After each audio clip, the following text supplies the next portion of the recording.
Bueno, gracias a Luis. Y ahora vamos a ver más de cerca las cifras. Según estadísticas de la Asociación de Usuarios de Transporte Urbano y Extraurbano, del 2010 al 2013 se han registrado 707 personas asesinadas. Esto incluye pilotos, usuarios, ayudantes y toma en cuenta el transporte urbano, extraurbano, líneas privadas, los tuk-tuks, bueno, cualquier tipo de transporte colectivo. Se contabilizan 490 heridos y en total de ellos estiman que unos 1.197 personas han sido afectadas por la violencia en el transporte urbano y extraurbano.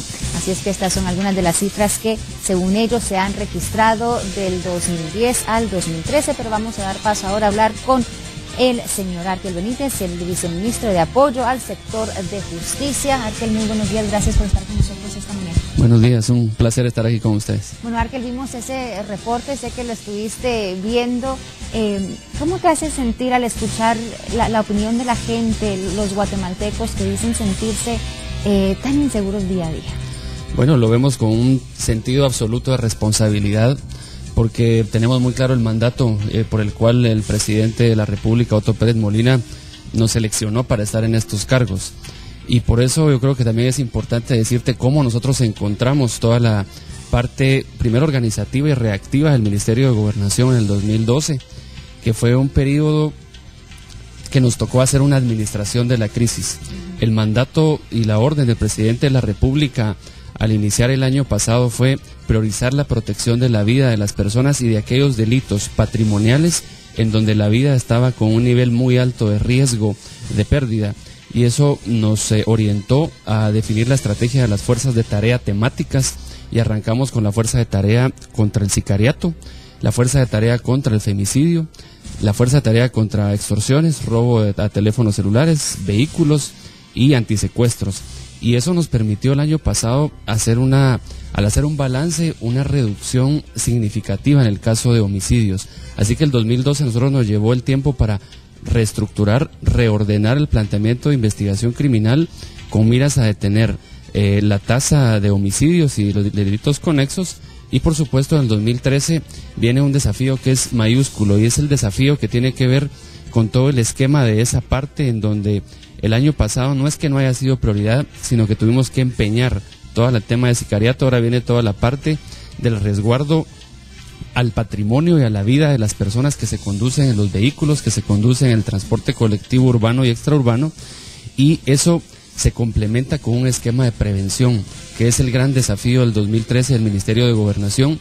El mismo presidente de la República en su informe de gobierno manifestó que dentro de los 4 desafíos para el Ministerio de Gobernación, el primero es institucionalizar el Viceministerio de Prevención de la Violencia y el Delito con una política nacional de prevención, y por supuesto aumentar en unos 4.500 la fuerza de agentes de policía, que hoy no llegamos ni siquiera a 25.000 agentes de policía. Perfecto, háblanos un poquito, bueno, estas cifras, no sé si ustedes llevan también sus propias cifras, pero según las cifras que obtuvimos de la Asociación de Usuarios del Transporte Urbano y Extraurbano, son más de 1.000 personas las que han fallecido en 3 años, y sé que esta cifra no se compara con las cifras de homicidio, de femicidio que vemos también durante ese periodo, pero sí es alarmante. O sea, son más de 1.000 guatemaltecos que pierden su vida a bordo de estos autobuses.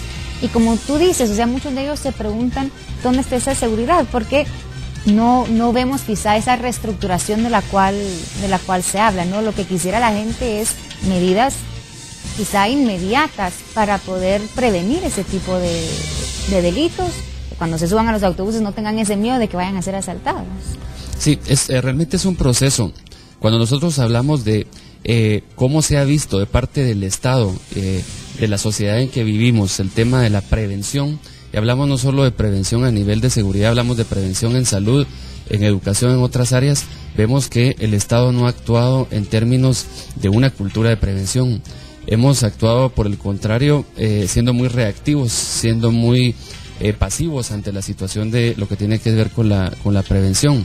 En ese sentido, pues nosotros estamos, el año pasado, el 2012, elevamos a nivel de subdirección al área de prevención del delito de la PNC, y aún así vemos que hay, no se le había puesto atención necesaria a todo el tema de la policía preventiva. Hoy hablamos de que hay un reto también por delante, que es la policía comunitaria, esa policía que nos va a informar de qué casa sale el que se conduce en motocicleta para ir a delinquir, nos va a estar informando cuál es realmente el riesgo y generar alertas tempranas para poder prevenir este tipo de hechos. Es algo que ha estado en el olvido. Cuando te digo que tenemos casi 25,000 policías, apenas 450 son policías de prevención.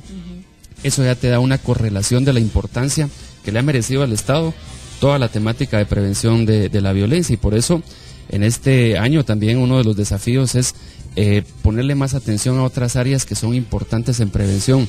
Como lo ha dicho el señor presidente de la República, la creación de un viceministerio para atender toda la parte primaria de salud es sumamente importante, porque eso también tiene mucho que ver con el estrés y la desesperación que se tiene muchas veces de no contar con un sistema adecuado de salud, y eso repercute en situaciones de violencia estructural que también nosotros tenemos que atender. Así que todo un proceso, es un tema integral al que le estamos poniendo toda la atención. Pero de lo cual tú hablas, pues son soluciones ciertamente necesarias. Este esquema del que habla obviamente es a largo plazo.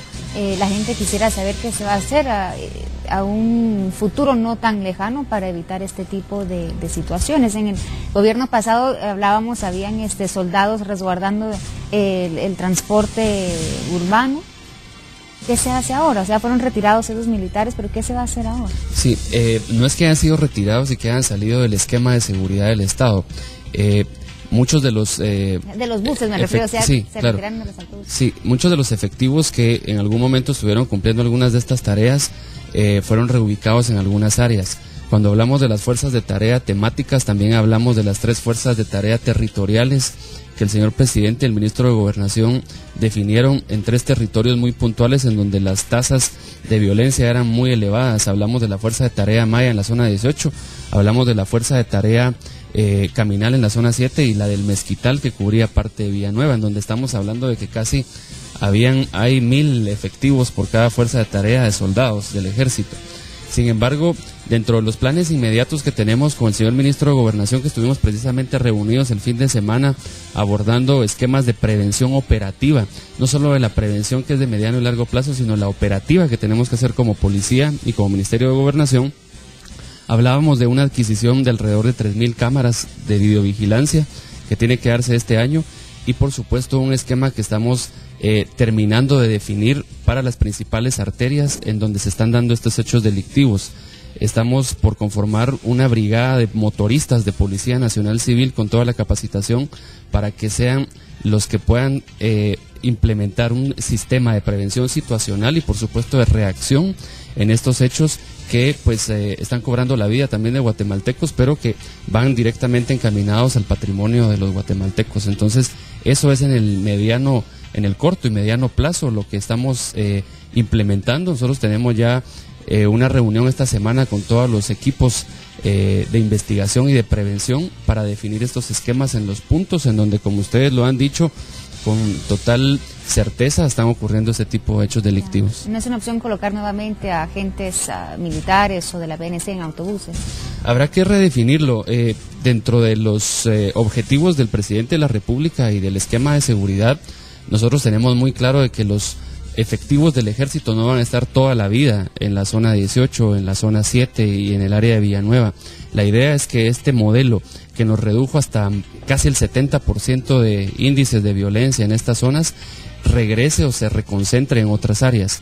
Tenemos que analizar la viabilidad de establecer qué puedan ser en estos puntos. Eso será algo que el señor presidente de la República, el ministro de Gobernación, tomarán la decisión, pero creemos que en este momento esas zonas todavía necesitan de establecer esquemas como por ejemplo comisiones de seguridad ciudadana. La gente está empezando a confiar nuevamente, a recuperar la credibilidad en esas zonas, y por supuesto quisiéramos de que estas personas que dieron su testimonio con ustedes pues también pudieran sentirse como hoy se siente la gente de la zona 18, donde realmente están muy satisfechas del trabajo que han hecho las fuerzas de tarea. Esperamos que se logre realmente que estas personas lleguen a sentirse seguras, porque actualmente sí hay un sentimiento de inseguridad terrible para las personas que utilizan este tipo de transporte. Te agradecemos mucho por haber estado con nosotros. A las órdenes, gracias por la invitación. Muchísimas gracias. Era Argel Benítez, viceministro de Apoyo al Sector Justicia del Ministerio de Gobernación. Así es que ya lo tienen ahora, ya escuchamos por parte de las autoridades que se puede hacer para evitar este tipo de situaciones y que los guatemaltecos se sientan más seguros en el transporte público. Pero vamos a cerrar este tema con la pregunta del día.